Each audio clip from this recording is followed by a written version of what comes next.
तो चलें अब हम लोग ना एमसीक्यू स्टार्ट करते हैं, ठीक है।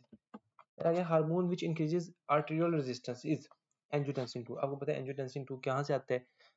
एंजियोटेंसिन 2 के ना यार रेनिन रास जो सिस्टम है अपने पास, जब भी किडनीज में हमें पता है कि वो ब्लड फ्लो कम होता है, किडनीज का रीनल फ्लो कम होता है, तो वो एंजियोटेंसिन रिलीज करते हैं। एंजियोटेंसिन 2 मतलब के बनता है, और वो फिर एंजियोटेंसिन 2 जो है वो एल्डोस्टेरोन को स्टिमुलेट करता है, उसका रिलीज भी करवाते हैं। साथ में एंजियोटेंसिन ये वेसल्स की ना कंस्ट्रिक्शन भी करवाते हैं, ठीक है। तो ये कुछ बातें हमें पता है।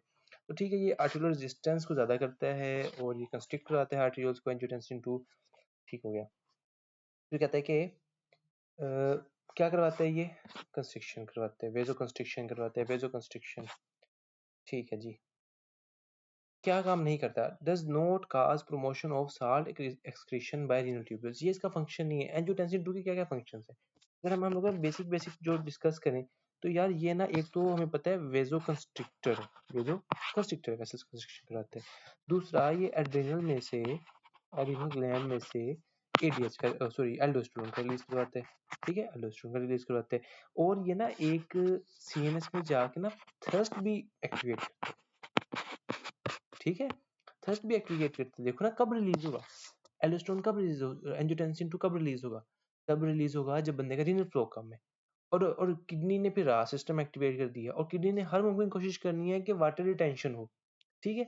तो उससे प्यास लगवाने के लिए ना एंजियोटेंसिन 2 जाके प्यास को भी एक्टिवेट करता है, ठीक है। और जो एंजियोटेंसिन 2 जो बना रहे हैं एल्डोस्टेरोन बना रहे हैं, एल्डोस्टेरोन जाके किडनीज में से सोडियम वाटर रिटेंशन करवाते हैं, मतलब एक्सक्रीशन को कम करवाया जाता है, ठीक है।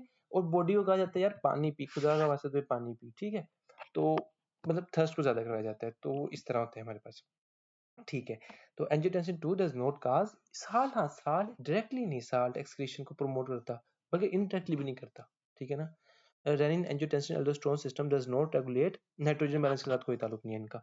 इन हेमरेज तो blood volume brought back to normal by angiotensin 2। सबसे पहले जो आता है ना, जैसे ही रास सिस्टम एक्टिवेट होता है सबसे पहले एंजियोटेंसिन 2 आता है और आगे फौरन वेसोकंस्ट्रिक्शन कराता है, ताकि थोड़ा कोई गुजारा हो। शॉर्ट टर्म जो इसका एक्शन है ना वो ये है इसका। बाद में फिर ये जो एल्डोस्टेरोन को एक्टिवेट कर देगा ना, फिर एल्डोस्टेरोन जाके वो सोडियम वाटर रिटेंशन करा के लॉन्ग टर्म के लिए बीपी मेंटेन करने की कोशिश करेगा, ठीक है। ये जो the following activated in lungs, हमें पता है लंग्स के अंदर होते हैं हमारे पास एस एंजियोटेंसिन कन्वर्टिंग एंजाइम्स, जो कि एंजियोटेंसिन 1 को 2 में कन्वर्ट करते हैं ना। Factor inhibiting the secretion of renin. अच्छा, ये फीडबैक इनहिबिशन भी कराते हैं। आपको पता है रेनिन के नतीजे में एंजियोटेंसिन बन रहा है, उसके नतीजे में एल्डोस्टेरोन बन रहा है। तो जो एंजियोटेंसिन है ना, एक फीडबैक इनहिबिशन भी कराता है इसका हाई लेवल्स रेनिन के ऊपर। ये सारी बातें आ गई, और थर्स्ट को भी स्टिमुलेट करते हैं। अच्छा, एल्डोस्टेरोन एंड पोटेशियम रेगुलेशन की बात करते हैं। अच्छा, जो है ना एल्डोस्टेरोन कहाँ से रिलीज होता है? हमें पता है कि यार जो हमारे पास किडनीज है, किडनीज के ऊपर होते हैं हमारे ये एड्रिनल ग्लैंड्स के अंदर हमारे पास रेटिकुलरिस, क्या नाम था, रेटिकुलरिस और फेसिकुलेटा और साथ में ग्लोमेरुलोसा, ठीक है। तो ये लेयर्स होती हैं, पता नहीं क्या नाम था इनका, स्ट्रेटा, पता नहीं जो भी, खैर जो हमें पता है कि जो रिलीज होता है the deeper you go sweeter it gets, मतलब डीपर जाओगे तो मीठा होता जाएगा। तो यहाँ से मिनरलोकॉर्टिकॉइड रिलीज होते हैं ग्लोमेरुलोसा से, और रेटिकुलर फेसिकुलेटा से हमारे पास रिलीज होते हैं ग्लूकोकॉर्टिकॉइड्स, और एंड से हमारे पास सेक्स हार्मोन रिलीज होते हैं एंड्रोजन्स, ठीक है। ग्लूकोकॉर्टिकॉइड्स और मिनरलोकॉर्टिकॉइड, तो ये रहा हमारा most potent mineralocorticoid is aldosterone. तो हमें पता चल गया ये ग्लोमेरुलोसा से रिलीज होते हैं। अच्छा, फिर हमारे पास आ गया इसको स्टिमुलेट कौन करता है, कौन इसके रिलीज को स्टिमुलेट करता है? मतलब सबसे जो बाहर वाली मेम्ब्रेन है ना, यहाँ से रिलीज होता है एल्डोस्टेरोन, इसको कौन स्टिमुलेट करता है? इसको यार स्टिमुलेट करता है एक तो पोटेशियम का लेवल, दूसरा रास सिस्टम, ठीक है। कौन कौन चीजें स्टिमुलेट करती है इसको आगे? एक तो पोटेशियम का लेवल, पोटेशियम ज्यादा कि कम? ज्यादा, मैं आपको समझाता हूँ क्यों। और दूसरा कौन सी चीज को इसको स्टिमुलेट करती है, इसके सिक्रीशन को? हमारे पास रास, मतलब इन शॉर्ट रेनिन, ठीक है ना, रेनिन से अच्छा इसके करवाते हैं। तो ये तो रेनिन वाला तो हमें पता है। पोटेशियम का हम लोग कैसे, यार ये एल्डोस्टेरोन करता क्या है? मैंने वो कहा था, अगर आप किसी ने मेरे वो सुने हो ना लेक्चर्स एंडो के, तो उसमें मैंने को बताया था, सिर्फ ये बात याद रख लो कि जो एल्डोस्टेरोन है ना, ये सोडियम और वाटर इसकी रिटेंशन कराता है, हाइड्रोजन और पोटेशियम का एक्सक्रीशन करवाते हैं। दो चीजें रिटेन करवाता है, दो एक्सक्रीट कराता है। इस तरह याद रख लो, sodium water retention, hydrogen potassium excretion. और जो पोटेशियम जो बॉडी में ज्यादा हो जाए ना तो बड़ा खतरनाक है, आपको पता है रिदमियाज हो सकते हैं। तो उसके लिए high potassium is the most potent stimulus for release of aldosterone, और ये फौरन जाके पोटेशियम का एक्सक्रीशन करवाते हैं। सही है, ये अपने पास आ गया, दूसरा रास आ गया। अच्छा आपको एक और बात बताओ मुझे, ये तो चलो हो गया ना, हमने देख लिया कि जो ग्लोमेरुलोसा है उसकी उसको पोटेशियम और रास कराता है उसका रिलीज। जो अंदर वाली दो लेयर्स हैं उनको कौन रिलीज करवाते हैं, मतलब उसको कौन स्टिमुलेट करते हैं? जो ये हमारे पास है फेसिकुलेटा और रेटिकुलरिस, इनको कौन स्टिमुलेट करते हैं? इनको एसीटीएच स्टिमुलेट करते हैं। ठीक है, पिट्यूटरी में से आके एसीटीएच आता है, वो आके इन दो अंदर वाली दो को स्टिमुलेट करते हैं। जो बाहर वाली है उसको पोटेशियम और रास एक्टिवेट करते हैं। अच्छा चलो, तो मेरे पास आ गया कि एल्डोस्टेरोन की एक तो एंजियोटेंसिन 2 इसको स्टिमुलेट करेगा, एल्डोस्टेरोन के लेवल को एंजियोटेंसिन 2 हेमरेज में, ठीक है ना, हेमरेज में डेफिनेटली यही करेगा। एल्डोस्टेरोन का इज द मोस्ट एक्टिव मिनरलोकोर्टिकोइड है। और एंजियोटेंसिन 2 लॉन्ग टर्म रेगुलेशन कैसे कर रहा है? एल्डोस्टेरोन की सिक्रीशन करा के। और शॉर्ट टर्म रेगुलेशन कैसे करे? शॉर्ट टर्म रेगुलेशन कैसे करे? वेसोकंस्ट्रिक्शन करवा के। सही है। अच्छा, फिर मोस्ट इंपोर्टेंट स्टिमुलस कौन सा है इसके लिए, एल्डोस्टेरोन के रिलीज के लिए? हाइपरकलीमिया। एड्रिनल कॉर्टेक्स से बनता है। अच्छा, एक्ट कहाँ जाके करता है, इसका मैकेनिज्म ऑफ एक्शन कैसे है? यार जो है ना हमारे पास जितने भी ये अपने पास कोर्टिसोल से बनने वाले हैं, मतलब कि मिनरलोकोर्टिकोइड्स आ गए, ग्लूकोकोर्टिकोइड्स आ गए, सेक्स हार्मोन्स आ गए, ठीक है, ये सारे लिपिड सोल्यूबल है। ये इनका ना जो रिसेप्टर्स होते हैं वो इंट्रासेलुलर होते हैं। इनके अलावा और भी कुछ चीजें हैं, जिस तरह के हमारे पास विटामिन डी है। विटामिन डी भी कोलेस्ट्रॉल से बनते हैं ना, कोलेस्ट्रॉल से कोल कैल्सिफेरॉल, फिर वो वन पता नहीं क्या नाम है, 125 डाईहाइड्रोकोल कैल्सिफेरॉल ना, तो ये विटामिन ये भी कोलेस्ट्रॉल से बनते हैं। अच्छा, तो ये सारे आगे, और साथ में ना हमारे पास T3 और T4, ये 6 आपने याद रखने हैं। ये 6 ऐसे हैं जिनके जो रिसेप्टर्स है ना वो सेल की मेम्ब्रेन पे नहीं पड़े होते, सेल के अंदर पड़े होते हैं। ठीक है, इवन के इन दो के तो ना न्यूक्लियस के अंदर पड़े होते हैं। ठीक है, इन 4 के रिसेप्टर, मतलब बेसिकली रिसेप्टर तो इनका उधर ही पड़ा होता है, न्यूक्लियस में ही पड़ा होता है, लेकिन ये जो जो प्रोटीन जिसने इसको न्यूक्लियस में लेके जाना होता है ना, वो इनकी साइटोप्लाज्म में पड़ी होती है। ठीक है ना। अच्छा, तो ठीक है जी, फिर अपने पास आ गया, ये उसने पूछा था कि न्यूक्लियस के अंदर होते हैं, एल्डोस्टेरोन के न्यूक्लियस में होते हैं और एल्डोस्टेरोन के न्यूक्लियस में होते हैं। ठीक है। अच्छा, total body electrolytes and water is regulated maintained by kidney which involved. अच्छा, इलेक्ट्रोलाइट्स और वाटर को मेंटेन करता है, सोडियम वाटर रिटेंशन कौन करवाता है? एल्डोस्टेरोन। स्ट्रॉन्गेस्ट स्टिमुलस क्या है इसका? High potassium. Aldosterone chiefly acts on collecting tubules. ये ठीक है, ऐसे ही है, मतलब कि अगर आपको मैं वैसे ड्रा करें हम लोग, तो ये बाउंड्री स्ट्रक्चर आ गया, ये पीसीटी आ गया, ये डिसेंडिंग लिम्ब आ गया, असेंडिंग आ गया, डीसीटी आ गया, ये कलेक्टिंग डक्ट आ गई। तो ये कलेक्टिंग डक्ट है ना, ये यहाँ पे आके एक्ट करते हैं, यहाँ पे एल्डोस्टेरोन। ठीक है, एडीएच भी यही एक्ट करते हैं इसी लेवल पे, और एल्डोस्टेरोन भी यही एक्ट करते हैं। मुख्तलिफ मैकेनिज्म्स हैं लेकिन एक्ट यही करते हैं। अब जो सेल्स होंगे ना यहाँ मौजूद, एल्डोस्टेरोन आपको मैंने बताया कि ये अंदर चला जाएगा और जाके न्यूक्लियस पे एक्ट करेगा उसके। ठीक है, और न्यूक्लियस पे जाके ये जो भी करेगा, लेकिन ये जाके ना सोडियम और वाटर की रिटेंशन करवाएगा और हाइड्रोजन और पोटेशियम की एक्सक्रीशन करवाएगा। ठीक है, चलो, मेरे पास आ गया कि एडीएच के हवाले से सवाल आ गया। एडीएच क्या है? एडीएच कहाँ से रिलीज होता है आपको पता है? जो पोस्टीरियर पिट्यूटरी है ना, उसके उसमें से दो हार्मोन्स आते हैं, एक हमारे पास आता है हमारा एडीएच और दूसरा आता है ऑक्सीटोसिन। तो एडीएच है ना, इसको हम क्या कहते हैं? इसको वेसोप्रेसिन कहते हैं। ऐसे ही है। अच्छा, ये क्यों आता है भाईजान? ये फ्री वाटर रिटेंशन कराते हैं, फ्री वाटर रिटेंशन करवाते हैं। अच्छा, तो अगर फ्री वाटर रिटेंशन करवाते हैं तो इसको कब आना चाहिए? पहले तो मुझे ये बताओ ना, अगर इसका काम है फ्री वाटर रिटेंशन करना, तो इसको कब आना चाहिए? जब हाइपरटोनिक हो जाए, जब प्लाज्मा हाइपरटोनिक हो जाए ना, जब प्लाज्मा गाढ़ा हो जाए। लेट्स सपोज एक बंदा, उसने पानी नहीं पिया बड़े देर से और स्टारवेशन तो नहीं, खैर मतलब डिहाइड्रेशन हो रही है उसे, तो ऐसे बंदे में क्या होगा कि प्लाज्मा हाइपरटोनिक हो जाएगा। अब जो हाइपरटोनिक प्लाज्मा ना, ये स्टिमुलेट करेगा इस एडीएच को, और ये फिर फ्री वाटर रिटेंशन करवाएगा, और उसके नतीजे में हमारा कंसंट्रेटेड यूरिन प्रोड्यूस होगा। इन शॉर्ट, एडी जो हमारा, जब बंदा पानी ना पिए तो उसको गाढ़ा पेशाब आता है ना, तो उसकी रीजन एडीएच होता है। ठीक है। अच्छा, तो ठीक है जी। अगर कहते हैं ऑस्मोलैरिटी ज़्यादा हो जाए एक्स्ट्रासेलुलर मतलब हाइपरटोनिक हो जाए तो कौन तो एडीएच क्रिस्क्रिशन स्टिमुलेट होती है, ठीक है? एडीएच क्या करता है? ये परमेबिलिटी बढ़ाता है collecting tubules kidneys to the water मतलब दोबारा ड्रा करना पड़ेगा। यही देखो ये अपने पास दोबारा आ गया बाद में सेक्सुअली पीसीपी आ गया ये सारा कर के वो पीसीपी आ गया और ये हमारे पास दोबारा आ गई कलेक्टिंग ट्यूब्यूल्स या कलेक्टिंग, ठीक है, डक्ट्स। तो इधर क्या होते हैं, इधर इधर भी प्रिंसिपल सेल्स ही होते हैं, उन्हीं पे एक्ट करते हैं। ये क्या करता है, ये चैनल्स खोल देते हैं, ऐसे चैनल्स जो कि फ्री वाटर को खींच सकें, ठीक है? तो ऐसे चैनल्स खोल देता है जिसकी वजह से ना फ्री वाटर की बॉडी में आना शुरू हो जाता है। अब वो डिटेल में हम नहीं जाते क्योंकि ये जरा एंडो की बातें हैं। तो ये भी कलेक्टिंग एक्सपेक्ट करते हैं, ठीक हो गया जी। ये कहते हैं इज इंक्रीज्ड बाय अच्छा, ये बात सुने एडीएच के ना एक तुमने स्टिमुलस देख लिया कि भाईजान हाइपोटोनिक सॉल्यूशन, ऐसे ही हाइपोटोनिक प्लाज्मा, तो वो एक इसका स्टिमुलस है। उसके अलावा इसके कुछ स्टिमुलस हैं, जी हाँ, उसके अलावा भी इसके स्टिमुलस हैं। कौन कौन से? एक अपने पास आ जाता है स्ट्रेस, ठीक है? मतलब कि नोजिया, नोजिया, वोमिटिंग, स्ट्रेस, ये कुछ इसके स्टिमुलेटर्स हैं।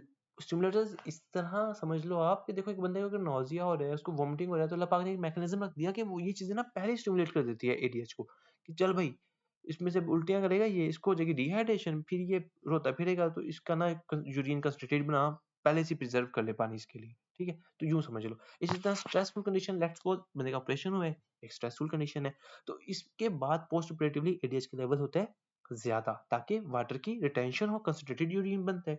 तो हम लोग फिर उसको बंदे को ड्रिप्स लगा रहे होते हैं, तो चीज़ मैनेज हो जाती है। अच्छा, आपको पता है इसी वजह से ना अगर आप किसी बंदे को ज़्यादा विगरसली फ्लूइड्स दे दो पोस्ट ऑपरेटिवली, तो उसको हाइपोनेट्रीमिया भी हो सकता है।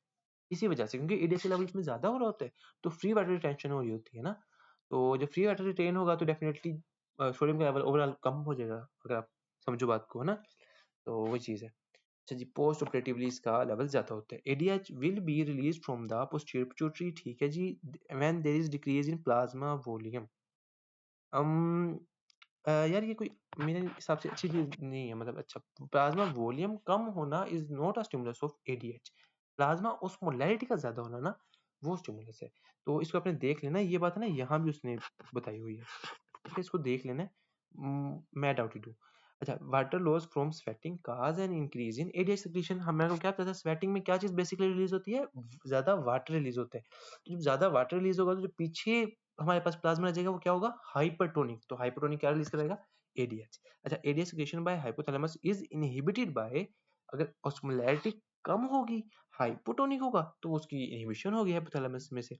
अच्छा, during summer in a fasting man the urine becomes concentrated, ऐसा ही है। क्यों हो जाता है? एडीएच की वजह से। अच्छा, ADH is decreased bye alcohol. इसका नहीं मुझे आइडिया। वैसे हमें पता है जो अल्कोहल जो बंदा पीता है ना, तो उसको ना उसके बाद फिर पॉलीयूरिया होता है, ज्यादा पेशाब आता है, जिसकी वजह से ना उसे डिहाइड्रेशन हो जाती है। डिहाइड्रेशन हो जाती है, फिर उसको हैंगओवर हो जाता है, हेडेक, ड्राई माउथ, इस तरह के फीचर्स होते हैं। फिर उसको फिर ना हम लोग वो लेमन जूस पिलाते हैं, फिर इस तरह ना सुबह उठ के वो पीता है तो उसको जरा कोई होश आती है। तो ये तो पता है, अब ये नहीं पता कि एडीएच को डिक्रीज कैसे करेगा, ठीक है ना? तो इसका नहीं आइडिया। अच्छा, in dehydration ADH, in dehydration ADH increases permeability through collecting ducts, बिल्कुल ऐसा ही है। डिहाइड्रेशन हाँ ठीक है, उसमें हाइपर ऑस्मोलैरिटी हो जाती है पीछे प्लाज्मा की। अच्छा, काज ऑफ ये नहीं, which of the following causes smooth muscle contraction ADH, ये वेजोकंस्ट्रिक्टर भी है, इसका दूसरा नाम क्या था? वेजोप्रेसर, ऐसी है। तो ये वेजो कंस्ट्रक्शन भी करवाता है, ठीक है ना? तो ये इसका अपने पास आ गया। इसके ना दो रिसेप्टर्स होते हैं, अब उसने यहाँ ये बात आगे पूछ ली। इसके ना दो रिसेप्टर्स होते हैं, एक होते हैं स्मूथ मसल्स के ऊपर, वो होते हैं V1, और एक होते हैं इसके प्रिंसिपल सेल्स पे कलेक्टिंग डक्ट्स के ऊपर, वो होते हैं V2। तो जो ये वाले होते हैं ना, ये GQ प्रोटीन रिलेटेड होते हैं, जो जो ये वाले होते हैं ना, ये GQ प्रोटीन कपल्ड होते हैं। और GQ आपको पता है वो IP3 पाथवे को करेक्ट करते हैं, डैग का लेवल बढ़ाते हैं और IP3 का लेवल बढ़ाते हैं ना। तो वही इसने इस एमसीक्यू में पूछा हुआ है, ठीक है? ये अपने पास है, जो फॉलोइंग वेसोकंस्ट्रिक्शन आ गया, और IP3 वाला सेकंड मैसेंजर को जो इफेक्ट करता हो वो ADH है हमारे पास। Electrolytes and volume regulation.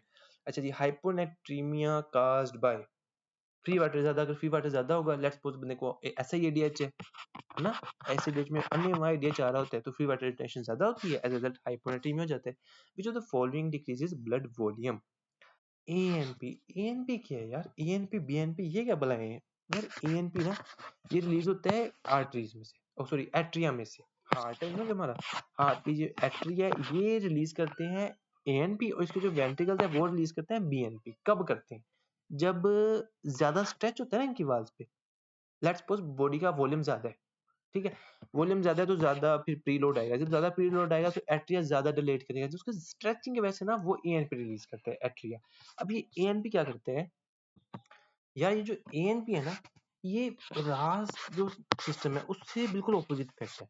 रास सिस्टम सोडियम वाटर रिटेंशन करवाता है, एएनपी सोडियम वाटर लॉस कराता है, ठीक है।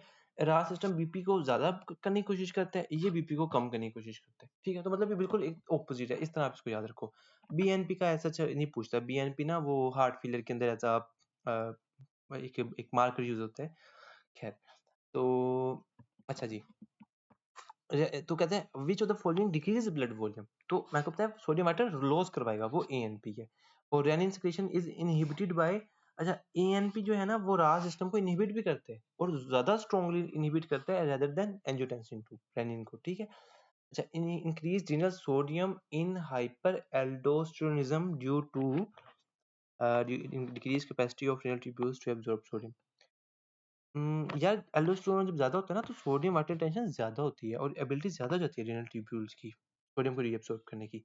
तो उसकी वजह से सोडियम का लेवल ज्यादा हो सकता है। तो पता नहीं इसने क्या पूछा, ये अजीब सी बात है, ठीक है। बाकी सोडियम रीअब्सॉर्प्शन ग्रेटेस्ट एल्डोस्टेरोन करवाता है। फिर हमारे पास ये कुछ पॉइंट्स हैं, ये सिर्फ एल्डोस्टेरोन की बातें हैं मोस्टली। देख लेते हैं जनाब। कहते हैं एक बंदा है, उसको ना पोटेशियम ज्यादा, सोडियम उसका 134 से, बल्कि नहीं पोटेशियम कम है। पोटेशियम कितना था? 3.5 से तकरीबन 5.5 तक ना, पोटेशियम कम है उसका। उसका सोडियम ज्यादा है, ठीक है, पोटेशियम कम सोडियम ज्यादा। पीएच उसकी अपर लिमिट के करीब है। तो कौन कौन मतलब एक्सेस किसकी है? एल्डोस्टेरोन की एक्सेस है। कैसे? एल्डोस्टेरोन सोडियम वाटर टेंशन करवा रहा था, सोडियम का लेवल हो गया ज्यादा। पोटेशियम और हाइड्रोजन की एक्सक्रीशन करवा रहा था, तो हाइड्रोजन कम होने से अल्कलोसिस की तरफ जा रही है और पोटेशियम कम होने से उसको हाइपोकलीमिया हो रहा है। तो ये एल्डोस्टेरोन हाइपर एल्डोस्टेरोनिज्म के फीचर्स हैं। एल्डोस्टेरोन, हाँ एल्डोस्टेरोन काजी सोडियम क्लोराइड एब्जॉर्प्शन, ठीक है जी। डिक्रीज करता है रीनल ट्यूब्यूल से सोडियम की एक्सक्रीशन को। ये सारी बातें सिंपल सी आपने देख लेनी है। ये आ गया, a patient who is fasting, और अब उसको कंसंट्रेटेड यूरिन कौन बनवा के दे रहा है? एडीएच, ठीक है जी। एल्डोस्टेरोन का मोस्ट पोटेंट स्टिमुलस क्या है? पोटेशियम, ठीक है, वही बात है। और potassium potassium potassium hyperkalaemia potassium potassium potassium, ठीक है। अच्छा, अब ये अपने पास आ गया कि thirst stimulation in the hypothalamus. जो ये हाइपोथैलेमस है ना हमारा, इस ये साउंड करता है हमारा, डिटेक्ट करता है कि भाईजान प्यास लगानी है कि नहीं लगानी। इसके ऊपर रिसेप्टर्स होते हैं, ठीक है ना, तो वो डिटेक्ट करते हैं। खैर, अब इसका हाइपोथैलेमस कौन थर्स्ट को स्टिमुलेट करता है? एक तो एंजियोटेंसिन 2 हमने पढ़ लिया, ये तो हमें पता चल गया। प्लाज्मा ऑस्मोलारिटी का ज्यादा होना, मतलब क्या होना? गाढ़ा होना खून का ना, वो भी स्टिमुलेट करता है। फिर प्लाज्मा वॉल्यूम का कम होना, ये भी स्टिमुलेट करता है थर्स्ट को। और एक्स्ट्रा सेलुलर डिहाइड्रेशन होना, वही बात है। तो मतलब ये 4 चीजें स्टिमुलेट करती है। और कम कौन करता है थर्स्ट को? एक अपने पास आ गया एक्स्ट्रा सेलुलर फ्लूइड का वॉल्यूम का ज्यादा होना, ठीक है। और स्ट्रेच रिसेप्टर्स, मतलब स्ट्रेच रिसेप्टर्स जैसा कि एट्रिया के ऊपर होते हैं, ठीक है, या फिर जो बैरो रिसेप्टर्स होते हैं हमारे ये कैरोटिड्स के ऊपर, एओर्टिक आर्च के ऊपर ना, वो भी वो भी सिग्नल भेजते हैं। अच्छा जी, साथ में गैस्ट्रोइंटेस्टाइनल डिस्टेंशन, मतलब बंदे ने पानी पूनी पिया हो तो फौरन प्यास कम हो जाती है ना, वो भी जरूरी है।